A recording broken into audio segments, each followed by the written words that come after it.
হিমাগারে পর্যাপ্ত আলু মজুদ থাকলেও নেই ক্রেতা। তবুও প্রতিদিন হিমাগার থেকে আলু বের করে বাছাইয়ের পর বিক্রির অপেক্ষায় কৃষক ও ব্যবসায়ীরা। গত বছর বাজারে দাম বেশি পাওয়ায় এবার কুড়িগ্রামে ৮,০০০ হেক্টর জমিতে প্রায় ১,৮৬,০০০ মেট্রিক টন আলু উৎপাদন করে কৃষকরা।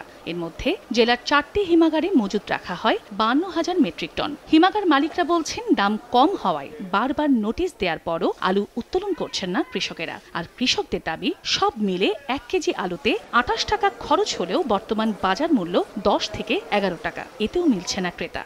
আমরা যদি এবারে এরকম লসের সম্মুখীন হই, আমাদের পুঁজিয়ে না থাকে, তাহলে তো আমরা সামনের বছর আর আবাদ করতে পারবো না। তো বর্তমানে আলু বিক্রি হইতেছে মাত্র ১০ থেকে ১০.৫ টাকা, সেও কেনার মতো মানুষ নাই। সরকারের উচিত একটু এই জিনিসটা খেয়াল করার। দামটা যদি একটু বৃদ্ধি করা হয় তাহলে কৃষক এবং আমরা যারা হিমাগার কর্তৃপক্ষ আছি তারা থাকতে পারবো। এমন পরিস্থিতিতে সরকারি ভর্তুকির মাধ্যমে টিসিবির পণ্যে আলু সংযুক্ত করা সহ বিদেশে রফতানি করে উৎপাদন খরচের সঙ্গে বাজার মূল্য সমন্বয় করার দাবি কৃষকদের। অনেক দেশ আছে সেখানে যেন রপ্তানি করে, তাহলে আমাদের দেশের কৃষক কিছুটা হলেও পয়সা পাবে। আলুটা যেন একটা ভর্তুকি দেয় সরকার, বিভিন্ন জায়গায় দেশে যদি বিক্রি করতে পারে, আমরা সাধারণ কৃষি মনে হয় বাঁচবো। আগামীতে আলু আবাদে নেতিবাচক প্রভাব এড়াতে কৃষক ও ব্যবসায়ীদের ক্ষতি পোষাতে নানামুখী পদক্ষেপ নেওয়ার কথা জানায় কৃষি বিপণন দপ্তরের কর্মকর্তা।